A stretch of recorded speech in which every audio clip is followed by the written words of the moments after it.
మీరు దాన్ని 2% తగ్గే విధంగా 32% వచ్చే విధంగా బీసీలకు చేరుస్తా ఉన్నారు. ఇది అసదుద్దీన్ ఓవైసీ యొక్క పార్టీకి లబ్ధి చేకూరింది. లేకపోతే కాంగ్రెస్ పార్టీలో ఉన్నటువంటి షబ్బీర్ అలీలో అజారుద్దీన్ లాంటి నాయకులకు రిజర్వేషన్ కల్పించే విధంగా ఈ యొక్క 42% రిజర్వేషన్ తీసుకొచ్చారు.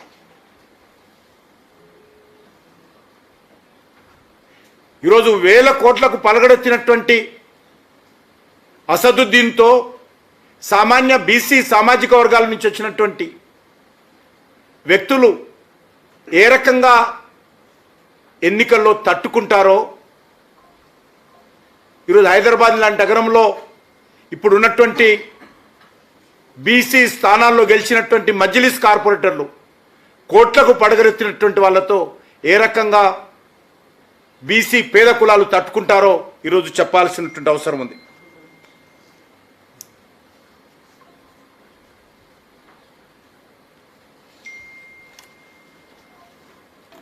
వాస్తవ పరిస్థితులు ఈ రకంగా ఉంటే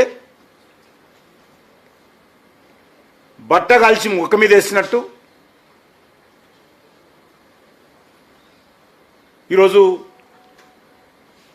కాంగ్రెస్ పార్టీ తమ తప్పిదాల నుంచి తప్పించుకునేటువంటి ప్రయత్నం చేస్తూ ఉంది. అనేక దశాబ్దాలుగా పరిపాలించినటువంటి కాంగ్రెస్ పార్టీ ఏ రోజైనా బీసీ జనగణన వాళ్ళు ఆలోచించారా? అనేక రాజకీయ పార్టీల నుంచి, అనేక బీసీ సంస్థల నుంచి డిమాండ్ వచ్చినప్పటికీ, పార్లమెంటులో చర్చ జరిగినప్పటికీ ఏ రోజు కూడా కాంగ్రెస్ పార్టీ బీసీ జనగణనకు అంగీకరించలేదు.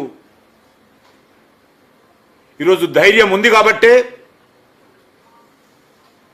మేము అధికారంలో ఉన్నప్పుడు ఈరోజు బీసీ జనగణన చేయాలని నరేంద్ర మోడీ గారి నేతృత్వంలో ఎన్డీఏ బీజేపీ ప్రభుత్వం నిర్ణయించింది. స్వాతంత్రం వచ్చిన తర్వాత మొదటిసారి మేము నిర్ణయం తీసుకున్నాం. మీలాగా పనికిరాని సర్వేలు చేసి బీసీల పేరుతో ముస్లింలను కలిపి బీసీలకు అన్యాయం చేసే విధంగా మేము సర్వే చేయము. ఏదైతే సర్వే చేస్తున్నామో రాజ్యాంగబద్ధంగా చేస్తామో, భవిష్యత్తులో బీసీలకు న్యాయం జరిగే విధంగా మా యొక్క జనాభా సేకరణ మరి కులగణన కూడా ఉండబోతుందనే విషయాన్ని మనం చేస్తా ఉన్నాను. అంతేకాని మీలాగా ఈరోజు తెలంగాణ రాష్ట్రంలో 1947లో స్వాతంత్రం వస్తే ఈరోజు వరకు కూడా ఏ ఒక్క బీసీ ముఖ్యమంత్రి చేయనటువంటి ఘనత కాంగ్రెస్ పార్టీది. వాళ్ళు ఈరోజు వాళ్ళ నుంచి మేము పాఠాలు నేర్చుకోవాల్సిన అవసరం మాకు లేదు. ఈ దేశంలో కాంగ్రెస్ పార్టీ హయాంలో ఏ రోజు కూడా ఒక్క ప్రధానమంత్రి బీసీ కాలేదు. భారతీయ జనతా పార్టీకి 2 సార్లు ప్రధానమంత్రిగా అవకాశం వస్తే మొదటిసారి అటల్ బిహారీ వాజ్పేయి గారు, రెండోసారి బీసీ ప్రధానమంత్రిని చేసినటువంటి ఘనత భారతీయ జనతా పార్టీకి దక్కుతుంది. మీరు ఏ రోజైనా బీసీ ముఖ్యమంత్రి చేయాలనే ఆలోచన కాంగ్రెస్ పార్టీకి వచ్చిందని అడుగుతా ఉన్నాను. ఈరోజు కేంద్ర మంత్రివర్గంలో కావచ్చు, మేము వచ్చిన తర్వాత బీసీ కమిషన్ను చట్టబద్ధం చేయడం కావచ్చు, లేకపోతే కేంద్ర మంత్రుల్లో అత్యధికమైనటువంటి మంత్రి పదవులు బీసీ వర్గాలకు ఇవ్వడంలో కావచ్చు, పార్లమెంట్ సభ్యులలో అత్యధికమైనటువంటి ఎంపీలు బీసీల నుంచి, ఎస్సీల నుంచి, ఎస్టీల నుంచి గెలవడం కావచ్చు, దేశవ్యాప్తంగా ఎమ్మెల్యేలు బీసీ ఎస్టీ వాళ్ళు ఎక్కువగా ఉండడం కావచ్చు, అన్ని రకాలుగా ఈరోజు భారతీయ జనతా పార్టీ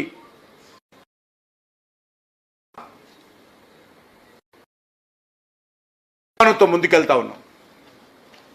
నిన్న మళ్ళీ రేవంత్ రెడ్డి గారు రావు గాంధీ పక్కన కూర్చొని